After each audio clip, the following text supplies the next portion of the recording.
Banerjee. Thank you, sir. Sir, first of all, the first point I want to make is that rail is a public transport. And public transport must have public characteristics. Public transport cannot be sustained without budgetary allocation and support. This has been the worldwide experience. But unfortunately, in the last 3 years, paradigm shift from the fundamental conception of Indian railways as being a public transport has taken place. Looking at railways as essential commercial entity, sir, is fundamentally wrong. Now, having hiked the passenger and freight charges several times prior to the budget, it was only natural that further hikes in the budget were not announced. The people of India were hoping that the budget will address the issues of expanding railway connectivity and take substantive measures for improving passenger amenities. On both these counts, the budget has been very disappointing. Most importantly, given the alarming rise in rail accidents, it was hoped that better measures for ensuring safety standards and financial allocations for enhancing safety measures would be taken up. Unfortunately, sir, the budget does not generate any greater confidence amongst the Indian people, for whom the railway constitute the most important link in the country's connectivity and therefore its unity. The most worrisome aspect of the budget, sir, concerns the financial health of the railways. Last year's performance has been much below the anticipated earnings by the railways. Both freight and passenger earnings have significantly dropped, and the gap between the budgetary estimates and the revised estimates of railways revenue is around the massive rupees 17,000 crores. Further, the railways require around rupees 32,000 crore to fulfill the obligations and recommendations of the 7th Pay Commission. This means that the railways are starting the new financial year with a shortfall of rupees nearly 50,000 crores. This shortfall, the minister hopes, will be bridged and surplus funds would be available for improving the railways through a massive dose of PPP and by selling the assets currently held by the Indian Railways. Now, sir, the PPP model has globally proved to be a failure in improving the railways all across the world. Selling assets is like selling family silver to meet the day-to-day expenditure. This makes neither economic nor common sense. What has been the experience, sir, of FDI and PPP in other infrastructure sectors like airport and seaports? The cost of the consumer has basically grown manyfolds. The railway minister praised the railway workers as the mainstay of the Indian railways. This, however, appears to be mere lip service. Most of the services have already been privatized, and the remaining few are also to enter the PPP mode. The workers discharging these services do not have any protection, and in some cases are not even paid the stipulated minimum wages. This does not augur well for the future and the health of the Indian Railways, sir.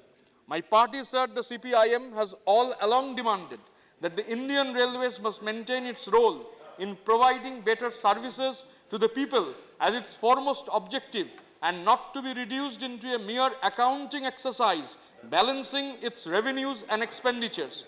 Given the fiscal constraints and the overall economic slowdown in the Indian economy under this government, this, however, will not be forthcoming. The consequent increased burdens on the people, the privatization of the assets, and the abdication of the responsibility towards its workforce together mounts a further attack on the Indian people who are already crying for relief, sir. Now, sir, developing infrastructure and filling up the necessary manpower was a dire necessity, but it has been forgotten. 3 lakh vacant posts, sir, are there, mainly concerning maintenance and safety standards. Regarding safety, there is a failure. The credibility of the railway has been zero.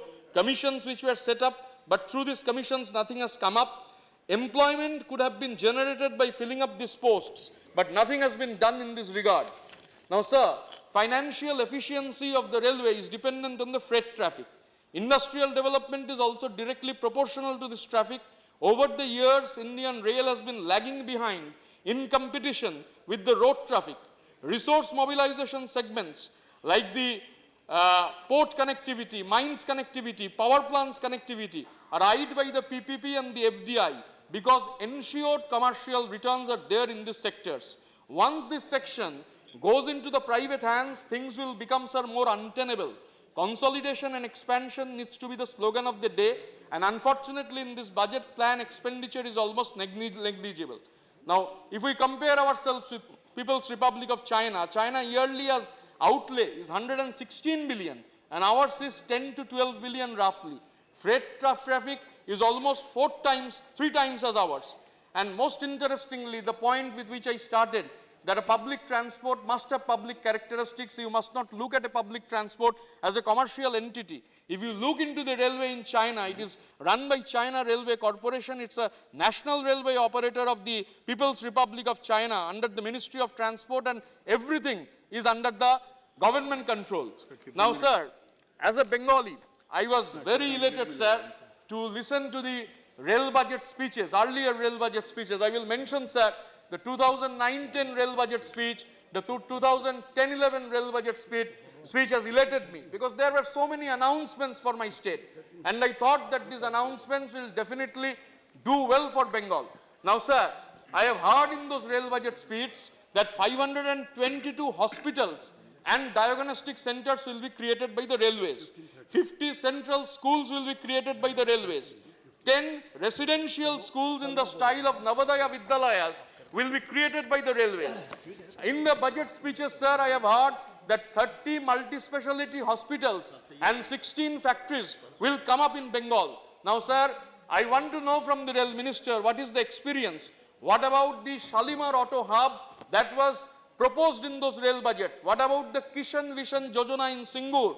What about the metro rail coach factory at Noapara? What about the rail coach factory at Kachrapara? What about the rail axle factory at New Jalpaiguri? What about the factories at Jellingham and Holdia? What about the rail wagon factory at Kulti? What about the coach factory and power plant at Purulia? Factories at Adra, factories at Tindharia, factories at Bajbaj and factories at Kuch Bihar were promised.